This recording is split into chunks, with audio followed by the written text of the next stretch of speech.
Learning objectives.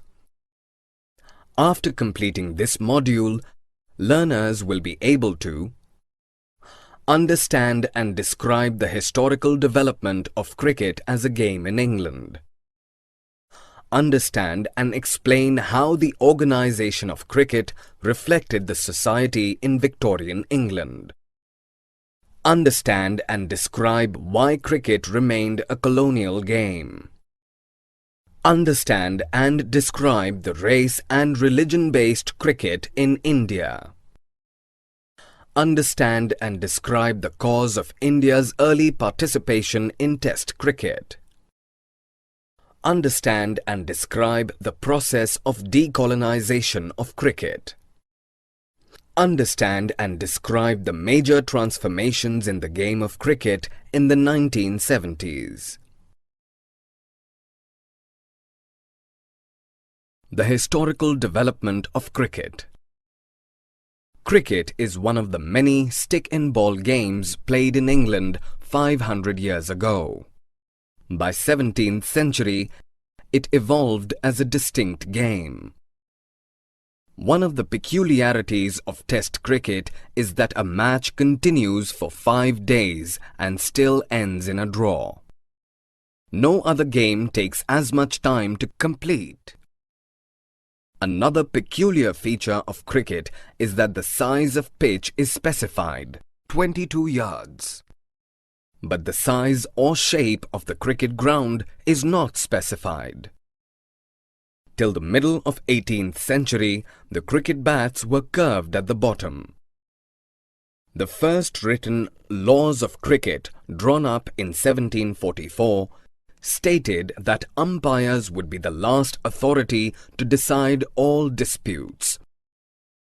They also specified the height of the stumps, length of the bails, weight of the ball, and the length of the pitch. The world's first cricket club was formed in Hambledon in the 1760s, followed by Marylebone Cricket Club, MCC, in 1787. In 1788, the MCC published its first revised version of laws, which became the guardian of cricket's regulations. One immediate change the revised laws brought about were replacement of curved bat with a straight one. The cricket tools still reflect their English origins. The bat is made of willow wood.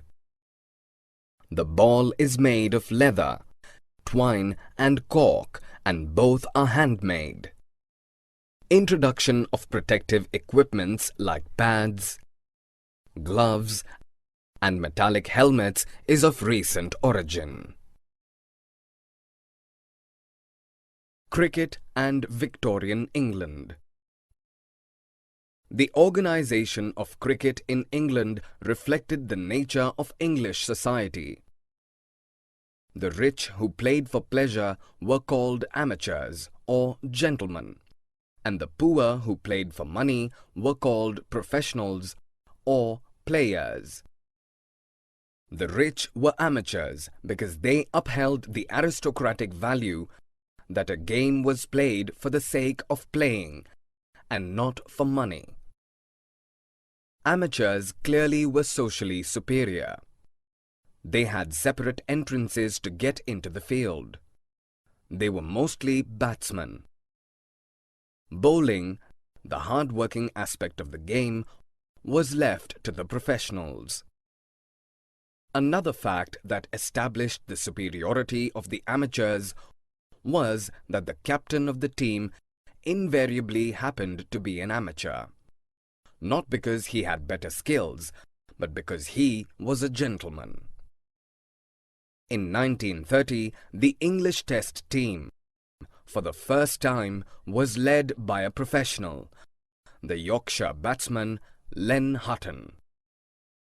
It is often said that the Battle of Waterloo was won on the playing fields of Eton. It means that Britain's military success is attributed to the values taught in their public schools. Team games like cricket and rugby are credited for instilling the value of discipline, hierarchy, code of honor, and leadership qualities in the students.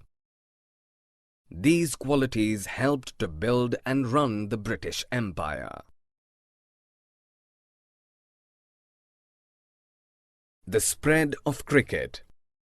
English team games like hockey and football have become international games, but cricket has largely remained a colonial game. It is played mostly in countries that were once a British colony. Cricket became popular through the white settlers in South Africa, Zimbabwe, Australia, New Zealand, the West Indies, and Kenya, and through the local elites who felt superior playing a game of their colonial masters. The British had no efforts to popularize cricket in colonies like India and West Indies, where the subjects were non-whites, yet the game became hugely popular in the Caribbean. Playing and excelling in cricket became a sign of self-respect, superior social and racial status, and international standing among the natives of the colonies. The first non-white club in the West Indies was established towards the end of the 19th century. The West Indies won its first Test series against England in 1950.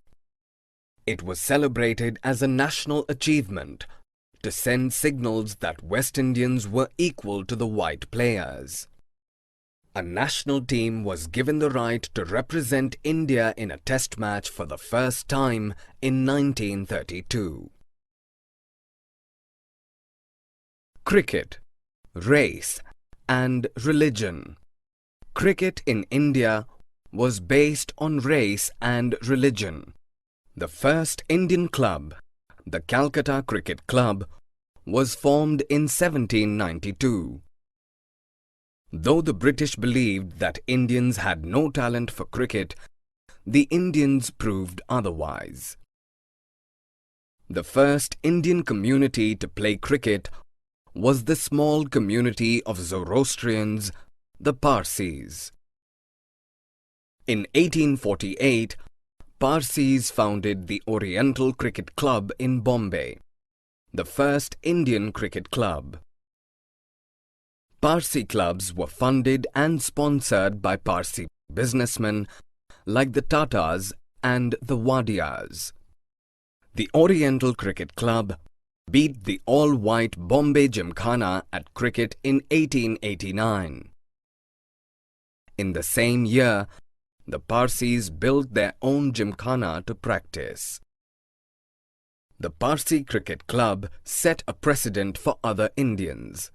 By the 1890s, a Hindu Gymkhana and an Islam Gymkhana were established. Cricket began to be organized on communal and racial lines.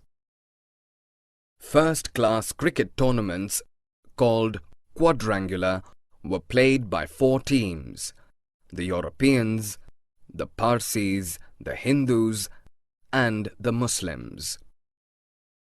By the late 1930s and early 1940s, journalists, cricketers, and political leaders like Mahatma Gandhi began criticizing the racial and communal foundations of the pentangular tournament with 5 teams. It was a colonial tournament and ended with the colonial rule in India. The modern transformation of the game. Modern cricket is dominated by tests and one-day internationals played between national teams. Indian cricket fans still remember players from the days of pentangular and quadrangular matches whose career lasted a considerable duration.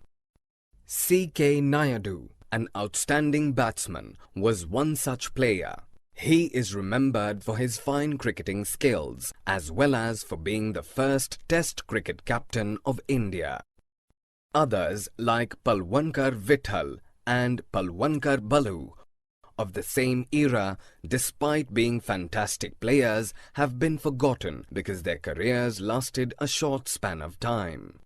India started playing Test cricket in 1932. It was almost a decade and a half before India gained independence from Britain.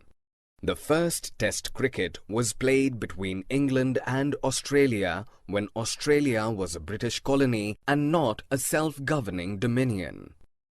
The small countries of the Caribbean made up the West Indies team when they were British colonies. Decolonization and sport. The process of decolonization started in different parts of European empires after India became a nation independent of the British rule in 1947. Hereafter, the process continued for almost half a century. Decolonization resulted in reduced influence of Britain in trade, commerce, military affairs, international politics, and sports. Despite Britain's declining influence, Imperial Cricket Conference (ICC) remained at the helm of affairs for long, regulating the international cricket. The ICC was renamed the International Cricket Conference in 1965, yet it was largely dominated by its founding members, Britain and Australia. The two countries enjoyed veto power over its different proceedings. Their privileged position was abolished in favor of equal membership in 1989. In 1950s and 1960s, England and other white Commonwealth countries continued to play Test cricket with South Africa, a country that followed apartheid policy. It did not allow a non-white to represent its country as the team captain. Non-white cricket-playing nations like India, Pakistan, and West Indies did boycott South Africa but did not have power enough to get South Africa debarred from Test matches. Commerce, media, and cricket today. The decade of 1970 saw many transformations in the game of cricket. The first one-day international was played between England and Australia in Melbourne in 1971. Even if 1977 celebrated 100 years of Test matches, the shorter version of the game had caught up people's imagination. In the same year, an Australian television tycoon, Kerry Packer, changed the game forever. While Packer's World Series cricket wound up in 2 years, he made cricket more attractive to the television audience and changed the nature of game radically. Coloured dresses, metallic helmets, floodlight cricket were some features of Packer's cricket. Packer conveyed that cricket was a marketable game which could earn huge revenues. Cricket reached small towns and villages and expanded the audience for cricket. Multinational companies created a global market for cricket. The spread of cricket. Since India has the largest audience base and the largest market for cricket in the world, South Asia came into focus. The headquarters of ICC are in Dubai, the capital of United Arab Emirates. This shift in power was visible in other things also. The Dusra and reverse swing techniques of bowling, more suitable to the subcontinental countries, were accepted by the ICC. Summary. Let us summarize what we have learned. Cricket is one of the many stick and ball games played in England 500 years ago. It evolved as a distinct game in the 17th century. In 1788, the Marylebone Cricket Club published its first revised version of laws, which became the guardian of cricket's regulations. In Victorian England, the rich who played for pleasure were called amateurs or gentlemen, and the poor who played for money were called professionals or players. English team games like hockey and football have become international games, but cricket has largely remained a colonial game because it was mostly played in British colonies only.